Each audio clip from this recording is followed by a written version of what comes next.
안녕하세요. 함께 사는 공동체 웨이즈입니다. 신학이 바뀌어야 한다는 영상을 보시고 어떻게 진리가 바뀌냐 하는 댓글이 있으셔서 답을 좀 해드리려고 합니다. 하나님에 대한 진리는 모호하다, 분명하지 않다라고 말하고 싶습니다. 성경 속에 나와 있는데 뭐가 분명하지 않아 말씀을 하시는 분도 계실 텐데요.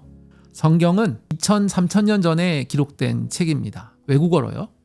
그리고 원본이 남아있지도 않습니다. 그 책을 쓴 분들은 진리를 정확하게 알았을까요? 신앙의 뜨거움이 있을 때 어떤 필요에 의해서 기록한 책이기 때문에 그분들이 하나님에 대해서 정확하게 안 지식이라기보다는 약간 희미한 그런 지식들 중에서 그래도 지금 필요한 내용들을 적은 게 그 내용들입니다. 하나님은 위대하시고 크신데 그 하나님을 우리가 어떻게 말로 설명을 할 수 있을까요? 언어의 부족함, 언어의 불완전성 때문에 그렇습니다. 그걸 우리가 읽는 거예요. 그런데 우리가 어떻게 이건 확실해, 이게 진리야, 이거 말고 다른 말은 거짓말이야 라고 말을 할 수가 있습니까? 신에 대한 얘기를 할 때 이게 맞아, 다른 생각은 틀렸어 라고 얘기하시는 분들은 피하시는 게 좋습니다. 두 번째, 진리가 모호하지만 우리는 그 진리를 통해서 지침을 만들어야 되고 그것을 따라서 살아야 됩니다. 하나님이 좀 더 원하실 것 같은 그런 규칙들을 만들어서 함께 지키면서 살아가는 거죠. 그게 교회고 교리이고 공동체 생활인 것입니다. 그런데 규칙을 바꿔야 되는 경우가 생겨요. 제가 어릴 때는 주일날 돈을 못 썼어요. 버스도 못 타고 걸어서 교회를 갔습니다. 저희 어머니는 파마도 못 했어요. 파마하면 죄라고 생각을 해서 파마도 못 했어요.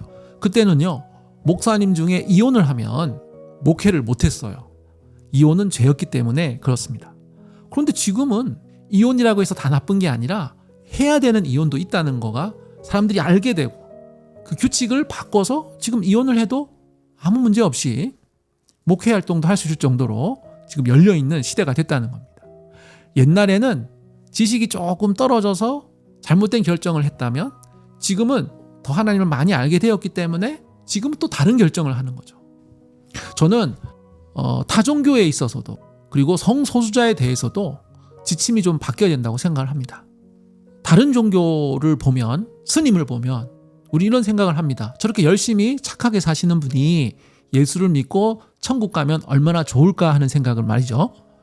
근데 정말 옛날 어릴 때는요, 태어나자마자 죽은 애들은 지옥을 갑니까? 천국을 갑니까? 이렇게 물어보면 대부분 지옥 간다 그랬어요. 요즘 물어보세요. 구원은 하나님께서 하시는 거기 때문에 하나님이 천국 갈 만하면 천국 보낼 것이고 천국 안 갈 것 같으면 천국 안 보내실 것이다. 이렇게 얘기를 한단 말이죠.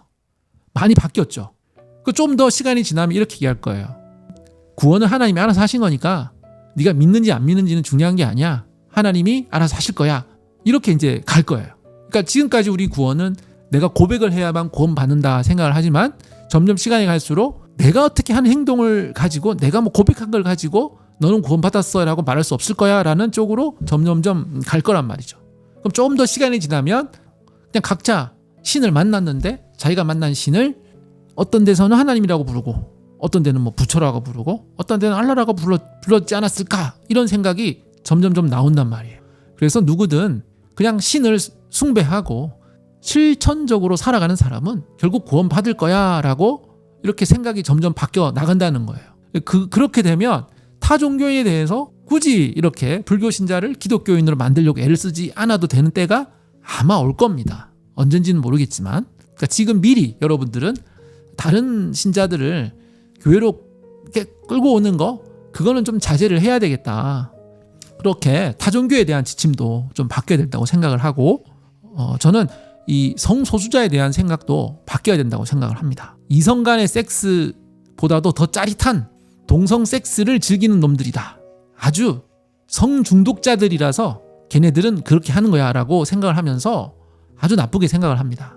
근데 이 과학이 발달하고 뭐 심리학이 발달하면서 태어날 때부터 동성을 좋아하는 사람도 있다.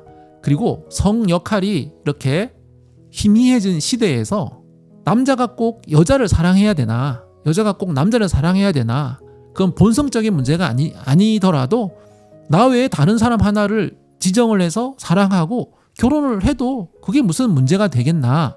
그리고 꼭 결혼을 해서 애를 낳아야만 되나? 그냥 입양을 해서 키워도 되고 뭐 이렇게 인공수정을 해도 되지 않나? 생각이 점점 바뀌고 있다는 거예요.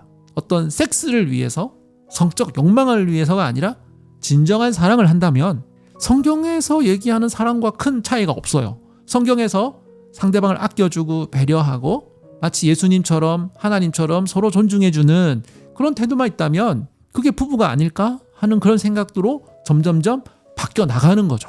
왜? 우리의 지식과 생각이 점점 성숙을 하기 때문에 그 성숙된 상태에서 점점 바뀌어 간다는 겁니다. 교회에서 지침을 정하고 규칙을 만들었어요. 근데 그거를 막 10년, 20년, 100년, 200년 계속 지키는 것보다 계속 바꿔 나가면서 어떤 것이 지금의 사람들에게 사랑인가를 생각하면서 계속 바꿔 나가자는 것이 저의 생각이었습니다. 안타까운 것은 지금 신학교에서도 타 종교에 대한 얘기, 지금 제가 하던 얘기, 성소수자에 대한 얘기, 제가 하는 얘기를 하면 신학교에서조차 쫓겨나는 그런 일이 비일비재하다는 겁니다. 교수님도 쫓겨나고 정말 이거는 문제가 있는 것 같아요. 학교잖아요, 학교.